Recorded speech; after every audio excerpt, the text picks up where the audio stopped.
تبارك الذي نزل الفرقان على عبده ليكون للعالمين نذيرا۔ فرمایا رسول اللہ صلی اللہ علیہ وسلم کے دور میں جان تو پیش کی جب باری آئی مال کی، ایک موقع آیا غزوہ تبوک کا، صحابہ کرام کے پاس پہننے کو کپڑے نہیں، چلانے کو تلوار نہیں، کھانے کو کچھ نہیں، اس حال میں اللہ کے محبوب پیغمبر نے جنگ کا اعلان کر دیا۔ اب صحابہ بھی پریشان، کھانے کو بھی کچھ نہیں ہے، اسلحہ بھی نہیں ہے، ہتھیار بھی نہیں ہے، پورے لباس کپڑا بھی جسم پہ نہیں ہے، تو کیسے جنگ لڑیں گے؟ تو اللہ کے محبوب پیغمبر نے کھڑے ہو کر اعلان کیا، مجاہدین کی مدد کے لیے ساز و سامان کون دے گا؟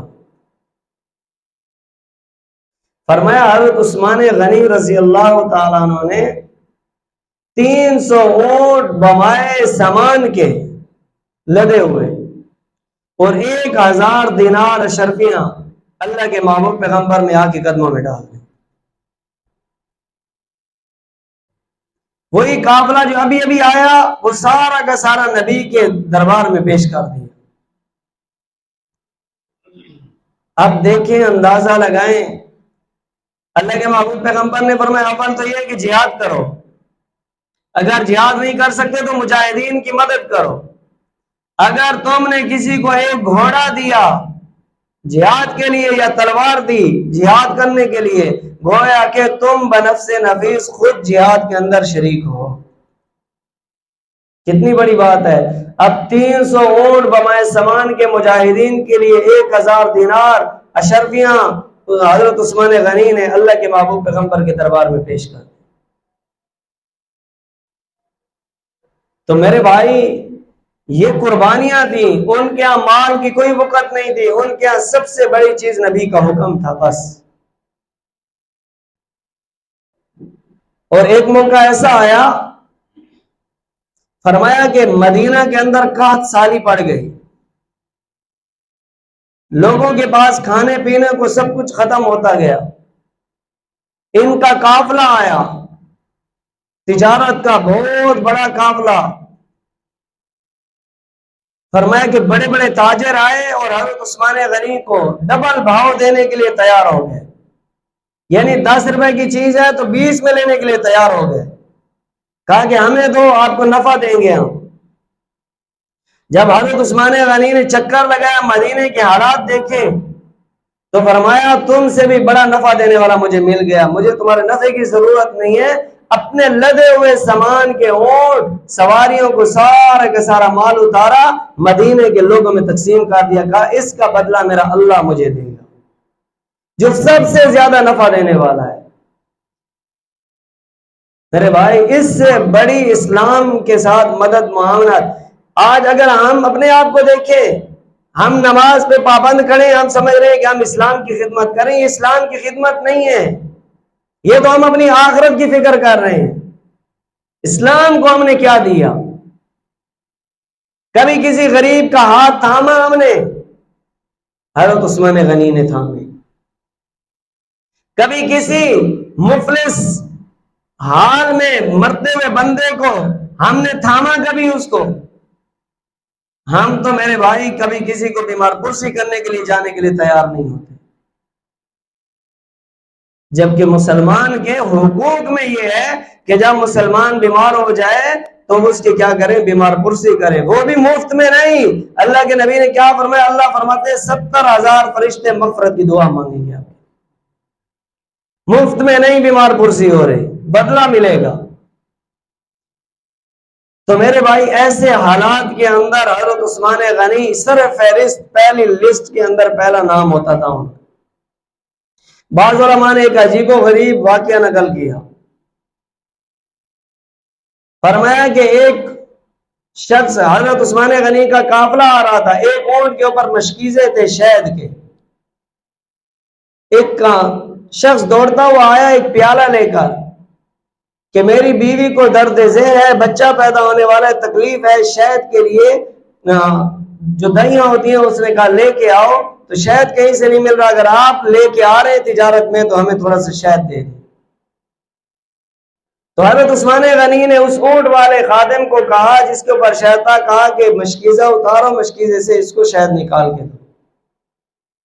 کہا حضرت اگر مشکیزہ ایک اتاریں گے تو دوسری سائڈ کا وزن بھاری ہو جائے گا، گر جائے گا، نقصان ہوگا۔ تو کہا کہ مشکیزہ اس کو دے دو، پورا کا پورا مشکیزہ اس کو دے دو۔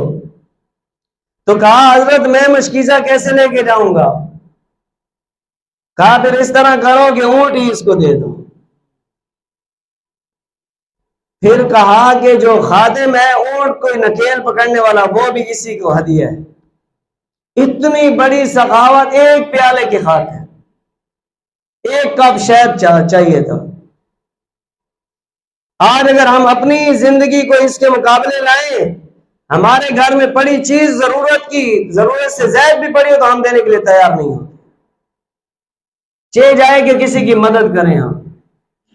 یہ نہیں، اس کی وجہ جہالت ہے کہ ہم نے اسلام کو پڑھا نہیں ہے، ہم نے اسلام کی زندگی کو پڑھا نہیں۔ آپ نے وہ سنا نہیں واقعہ حضرت عائشہ رضی اللہ تعالیٰ عنہ، گوشت آیا سارا تقسیم کر دیا، ایک دستی کا گوشت پڑا ہوا تھا جو اللہ کے محبوب کو بہت زیادہ پسند تھا، وہ رکھ دیا۔ تو اللہ کے محبوب پیغمبر نے فرمایا کچھ کھانے کو ہے؟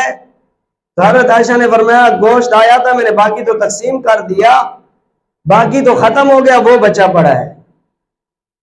تو اللہ کے محبوب پیغمبر نے کیا فرمایا؟ فرمایا عائشہ جو تقسیم کیا وہ باقی ہے، جو رکھا ہے یہ تو ختم ہو گیا، اس کا بدلہ اللہ دے گا، اس کا بدلہ نہیں ہے۔ ہم نے کبھی سوچا؟ میرے بھائی اب دیکھو ہم نے قربانیاں کی، قربانی میں 2 بوٹیاں کسی غریب کے گھر پہنچانے میں بھی کچھ بھی نہیں ہوتا۔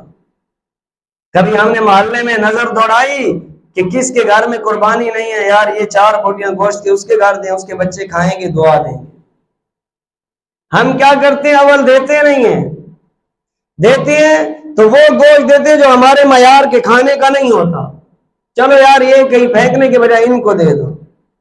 میرے بھائی اللہ کے نبی کے اخلاق نہیں ہیں، صحابہ کو یہی چیزیں اللہ کے نبی نے سکھائی۔ میرے محبوب پیغمبر کے اخلاق یہ ہے کہ جو پہنو وہ پہناؤ، جو کھاؤ وہ کھلاؤ، جو اپنے لیے پسند کرتے ہو دوسروں کے لیے وہ پسند کرو۔ آج ہمارے یہاں بڑا طبقے کے لوگوں کو دیکھ لو، 4 پیسے آ جائیں گھر میں نوکر رکھ لیتے ہیں، خدمت کے لیے رکھتے ہیں، اچھی بات ہے، لیکن ان کے ساتھ برتاؤ انسانوں والا نہیں کرتے۔ کئیوں کو دیکھا ہے گاڑی میں بیٹھے ہوں گے، اے سی لگا ہوا ہوگا، پیچھے سیٹ خالی ہوگی، لیکن اپنی خادمہ کو، نوکر کو غلام بنا کر ڈگی میں بٹھایا ہوا ہوتا ہے کہ یہ ہمارے معیار کا نہیں ہے، یہ ہماری گاڑی میں اے سی میں سیٹ پر بیٹھنے کے قابل نہیں ہے۔ اسی کے ہاتھ کا پکا ہوا کھاتے بھی ہیں، اسی کی صفائی کیے ہوئے برتن کو پسند بھی کرتے ہیں۔ یہ کیوں فرق آ گیا؟ اس فرق کی وجہ کہ ہم نے اسلام کی تعلیمات کو پڑھا نہیں۔ میرے بھائی صحابہ کے اوپر نبی کی ایسی محنت تھی، اللہ کے نبی نے فرمایا جو کھاؤ لوگوں کو، جو خود کھانے کو پسند کرتے ہو لوگوں کو وہ کھلاؤ، جو اپنے لیے پہننا پسند کرتے ہو لوگوں کو وہ پہناؤ۔ یہ نہیں ہے کہ اپنے معیار کی اپنی الگ چیز ہو، جب دوسرے کو کوئی ہدیہ صدقہ کرنا ہو تو اس میں اپنا معیار گرا دو، یہ غلط بات ہے۔ تو حضرت عثمان غنی رضی اللہ عنہ نے پورا اونٹ مشکیزے کے ساتھ خادم کے ساتھ ہدیہ کر دیا۔